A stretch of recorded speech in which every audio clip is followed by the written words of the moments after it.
Assalamualaikum warahmatullahi wabarakatuh. Alhamdulillahi rabbil alamin. Wassalatu wassalamu ala asrafil anbiya'i wal mursalin wa ala alihi wa sahbihi ajmain. Segala puji bagi Allah subhanahu wa ta'ala, Tuhan semesta alam, yang mana dengan rahmat dan nikmatnya kita masih dapat diberikan kesehatan sehingga kita dapat menjalani aktivitas sehari-hari di dunia ini. Dan tak lupa pula salawat bertangkaikan salam kehadirat Nabi besar kita Nabi Muhammad SAW dengan mengucapkan Allahumma sholli ala Sayyidina Muhammad wa ala ali Sayyidina Muhammad. Mudah-mudahan kita mendapatkan syafaatnya di yaumil akhir kelak. Amin ya rabbal alamin. Baiklah, kami dari kelompok 5 akan menjelaskan tugas makalah kami yang berjudul Realisasi Pancasila untuk memenuhi tugas mata kuliah Pancasila. Masuklah kita ke pembahasan yang pertama, yaitu realisasi Pancasila yang objektif. Realisasi dan pengalaman Pancasila yang objektif yaitu realisasi serta implementasi nilai-nilai Pancasila dalam segala aspek penyelenggaraan negara, terutama dalam kaitannya dengan penjabaran nilai-nilai dalam praksis penyelenggaraan negara dan peraturan perundang-undangan di Indonesia. Dalam implementasi penjabaran Pancasila yang bersifat objektif adalah merupakan perwujudan nilai-nilai Pancasila dalam kedudukannya sebagai dasar negara Republik Indonesia, yaitu realisasi konkretnya merupakan sumber dari segala sumber hukum Indonesia. Oleh karena itu, implementasi Pancasila yang objektif ini berkaitan dengan norma-norma hukum dan moral, secara lebih luas dengan norma-norma kenegaraan. Realisasi dan pengalaman Pancasila secara objektif berkaitan dengan pemenuhan wajib hukum yang memiliki norma-norma yang tertuang dalam suatu sistem hukum positif. Hal ini dimaksudkan agar memiliki daya imperatif secara yuridis. Walaupun aktualisasi objektif tertuang dalam suatu sistem peraturan perundang-undangan, namun dalam implementasi pelaksanaan Pancasila secara optimal justru realisasi subjektif yang memiliki kekuatan daya. Imperatif moral merupakan suatu prasyarat bagi keberhasilan pelaksanaan Pancasila secara objektif. Dengan perkataan lain, aktualisasi secara objektif itu akan berhasil secara optimal bila mana didukung oleh aktualisasi atau pelaksanaan Pancasila secara subjektif. Baiklah, saya Rizky Saputra. Saya akan melanjutkan materi yang kedua, yaitu penjabaran Pancasila yang bersifat objektif. Penjabaran Pancasila yang bersifat objektif ini adalah pelaksanaan dalam bentuk realisasi dalam setiap aspek penyelenggaraan negara, baik itu dalam bidang legislatif, eksekutif, dan yudikatif, dan terutama realisasinya dalam bentuk peraturan perundang-undangan negara Republik Indonesia. Hal itu antara lain, yaitu yang pertama, tafsir Undang-Undang Dasar 1945. Hal ini dapat dilihat dari sudut dasar filsafat negara Pancasila sebagaimana yang tercantum dalam pembukaan Undang-Undang Dasar 1945, yaitu pada alinea yang keempat. Hal ini membuktikan bahwa Pancasila merupakan sumber atas norma dan derivasi dari segala aspek penyelenggaraan negara. Yang kedua, pelaksanaan Undang-Undang Dasar 1945. Di dalam undang-undang, kita harus mengingat atas dasar-dasar filsafat negara Republik Indonesia tanpa mengurangi sifat-sifat undang-undang yang tidak dapat diganggu-gugat, dan interpretasi pelaksanaannya harus mengingat atas unsur-unsur yang terkandung dalam filsafat negara Republik Indonesia. Terus yang ketiga, interpretasi pelaksanaan undang-undang harus lengkap dan menyeluruh, meliputi semua perundang-undangan di bawah undang-undang dan keputusan-keputusan administrasi dari semua penguasa negara, baik itu dari pemerintah pusat sampai dengan alat-alat perlengkapan negara di daerah, dan keputusan-keputusan pengadilan serta alat-alat perlengkapannya, dan begitu juga dengan usaha kenegaraan dan aspek kenegaraan lainnya. Selanjut materi yang ketiga yaitu realisasi Pancasila yang bersifat subjektif. Realisasi Pancasila yang bersifat subjektif ini adalah pelaksanaan pada diri perseorangan atau setiap masyarakat, setiap penduduk, atau setiap penguasa, atau setiap warga negara Republik Indonesia. Pancasila yang bersifat subjektif ini sangat berkaitan erat dengan kesadaran, ketaatan, dan kesiapan individu tersebut dalam merealisasikan Pancasila. Dalam pengamalan Pancasila yang bersifat subjektif ini, bila mana nilai-nilai Pancasila telah dipahami, diresapi, dan dihayati oleh seseorang, maka seseorang tersebut telah memiliki moral Pancasila. Dan jika itu berlangsung secara terus-menerus, dan sehingga melekat pada hati seseorang, maka disebut dengan kepribadian Pancasila. Pengertian mengenai kepribadian Pancasila ini dikembalikan kepada hakikat manusia. Hakikat manusia itu terbagi menjadi 3, yaitu hakikat konkret, pribadi, dan abstrak. Yang pertama, hakikat abstrak, yaitu terdiri atas unsur-unsur yang bersama-sama menjadikan hal itu ada, sehingga menyebabkan sesuatu yang sama jenis menjadi berbeda dengan jenis lainnya. Dan juga hakikat abstrak ini disebut juga dengan hakikat universal. Terus yang kedua, hakikat pribadi, yaitu ciri khusus yang melekat sehingga menyebabkan berbeda dengan sesuatu yang lainnya. Bagi bangsa Indonesia, hakikat pribadi ini disebut juga dengan kepribadian, dan juga hakikat pribadi ini merupakan penjelmaan dari hakikat abstrak. Terus yang ketiga, hakikat konkret, yaitu hakikat segala sesuatu dalam menyatakan konkret, dan juga hakikat konkret ini merupakan penjelmaan dari hakikat abstrak dan hakikat pribadi. Sekian yang dapat saya sampaikan. Terima kasih. Assalamualaikum warahmatullahi wabarakatuh. Perkenalkan, nama saya Muhammad Rifajrin. Saya akan melanjutkan penjelasan selanjutnya, yaitu internalisasi nilai-nilai Pancasila. Realisasi nilai Pancasila, dasar filsafat negara Indonesia, perlu secara berangsur-angsur dengan jalan pendidikan baik di sekolah maupun dalam masyarakat dan keluarga, sehingga memperoleh hal-hal seperti pengetahuan, yaitu pengetahuan yang benar tentang Pancasila, baik aspek nilai, norma maupun aspek praksisnya. Yang kedua adalah menghasilkan kesadaran. Kesadaran selalu mengetahui pertumbuhan keadaan yang ada dalam diri sendiri. Yang ketiga, ada ketaatan yang selalu dalam keadaan kesedihan untuk memenuhi wajib lahir dan batin. Lahir berasal dari luar, misalnya pemerintah, adapun batin dari diri kita sendiri.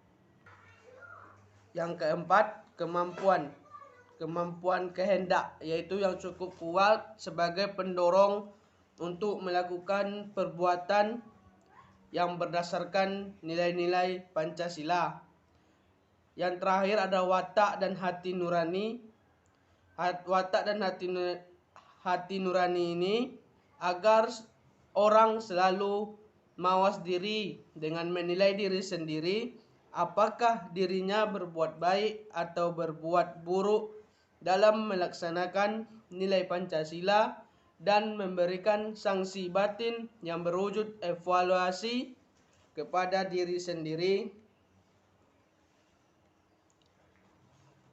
Pada dasarnya ada 2 bentuk realisasi, yaitu bersifat statis dan bersifat dinamis. Statis dalam pengertian intinya atau esensinya yaitu nilai-nilai yang bersifat rohaniah dan universal secara ciri khas, karakter yang bersifat tetap dan tidak berubah. Bersifat dinamis dalam arti bahwa aktualisasinya senantiasa bersifat dinamis inovatif. Sesuai dengan dinamika masyarakat, perubahan serta konteks lingkungannya. Misalnya dalam konteks lingkungan, kenegaraan, sosial, politik, dan hukum budaya pendidikan. Masuk yang selanjutnya, proses pembentukan kepribadian Pancasila. Pemahaman dan aktualisasi Pancasila dapat ditingkat mentalitas, kepribadian, ketahanan ideologi dengan beberapa cara sebagai berikut. 1. Proses penghayatan diawali dengan memiliki tentang pengetahuan. 2. Ditingkatkan menjadi mentalitas, yaitu terselenggaranya kesatuan lahir batin, kesatuan akal, rasa, kehendak, sikap dan perbuatan mentalitas. 3. Yang lengkap dan jelas. 4. Mengetahui keadaan diri sendiri, memahami serta memiliki pengetahuan tentang Pancasila. 5. Kemudian ditingkatkan ke dalam hati sanubari sampai adanya suatu ketaatan, yaitu suatu kesediaan yang harus senantiasa ada untuk merealisasikan Pancasila. Yang keenam, disusul dengan adanya kemampuan dan kebiasaan untuk melakukan perbuatan mengaktualisasikan Pancasila dalam kehidupan sehari-hari, baik dalam bidang kenegaraan maupun dalam bidang kemasyarakatan. Sekian dari saya. Terima kasih. Semoga dapat dipahami. Mohon maaf apabila ada kesalahan. Baik, saya Junisa Putri akan melanjutkan presentasi kelompok kami, yaitu sosialisasi dan pembudayaan Pancasila. Nah, bagaimana sih proses sosialisasi dan pembudayaan Pancasila itu? Nah, secara sistematik, wujud sistem sosial kebudayaan dalam pembudayaan Pancasila dapat dikelompokkan menjadi 3, yaitu yang pertama, sistem nilai atau pembudayaan nilai-nilai Pancasila, yaitu proses pembudayaan pada nilai yang hanya dipahami dan dimengerti oleh manusia. Yang kedua, sistem sosial atau pembudayaan Pancasila pada kehidupan sosial, yaitu proses pembudayaan Pancasila dalam kehidupan sosial budaya secara konkret dan direalisasikan dengan langsung dalam kehidupan bermasyarakat. Yang ketiga, wujud visi atau pembudayaan Pancasila dalam wujud budaya visi, yaitu pembudayaan nilai-nilai Pancasila secara langsung dalam wujud kebudayaan fisik. Dalam hubungan ini, Pancasila merupakan suatu urgensi nilai kehidupan sosial budaya yang multikulturalisme. Lalu, metode. Yang pertama, pembudayaan Pancasila melalui lembaga pendidikan formal adalah sarana, cara, wahana, dan metode yang paling efektif dan memungkinkan untuk penanaman nilai Pancasila, karena pendidikanlah yang paling besar pengaruhnya terhadap perubahan perilaku manusia. Yang kedua, pembudayaan Pancasila melalui media di luar pendidikan formal. Dengan menawarkan teknologi komunikasi seperti internet dan handphone yang mudah diakses kapan saja dan di mana saja. Internet dan handphone dengan segala fungsinya tidak diragukan dapat digunakan sebagai sarana yang efektif bagi pembudayaan nilai-nilai Pancasila bagi generasi muda. Yang ketiga, media.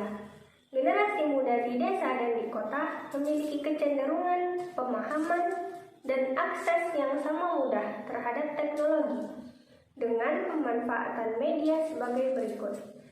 Yang pertama, media massa. Contohnya, program televisi dengan keemasan serius, santai, dan hiburan.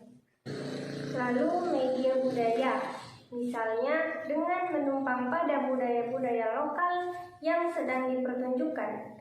Kesenian namun semuanya harus dibuat simpel dan sesuai dengan minat generasi muda saat ini melalui lagu semisal Garuda di Dadaku. Lalu selanjutnya media agama. Contohnya adalah kunjungan ke pesantren, gereja modern, jika di Bali ada Megibung, Petirta Yerfa, atau sembahyang di tempat suci. Lalu selanjutnya internet. Merupakan salah satu media pembudayaan yang paling favorit dibandingkan dengan media yang lain. Di samping itu, internet pun banyak alternatif pilihan yang bisa dimanfaatkan. Misalnya, menggunakan sosial media seperti IG, Facebook, Twitter, dan lainnya. Game online yang bisa muatannya diganti dengan nilai-nilai Pancasila sehingga tidak membosankan dan mudah dicerna. Lalu komunitas atau kelompok masyarakat juga bisa dijadikan alternatif pembudayaan.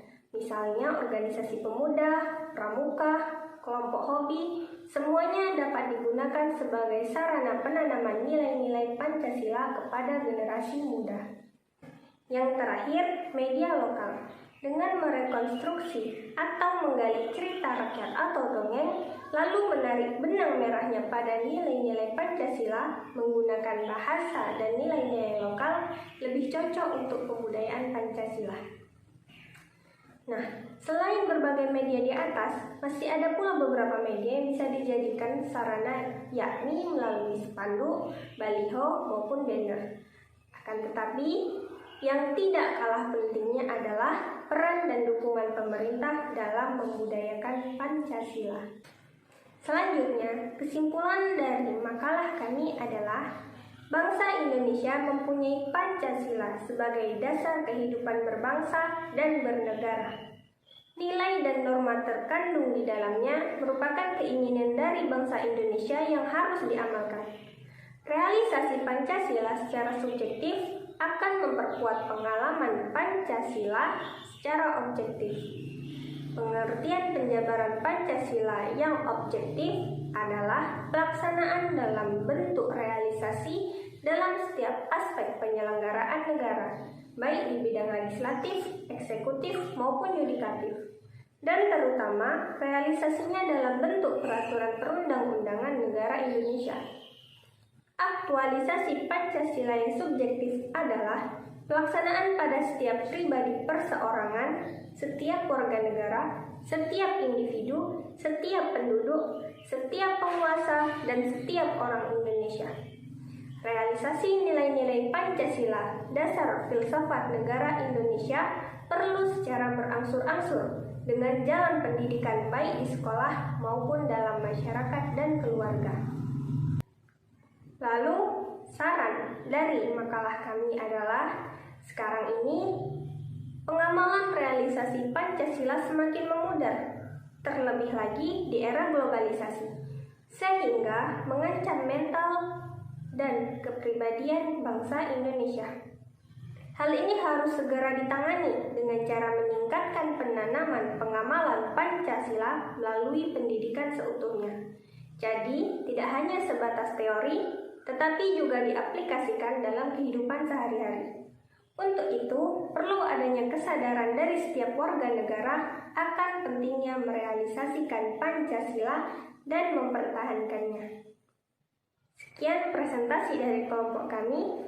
Akhirul kalam. Assalamualaikum warahmatullahi wabarakatuh.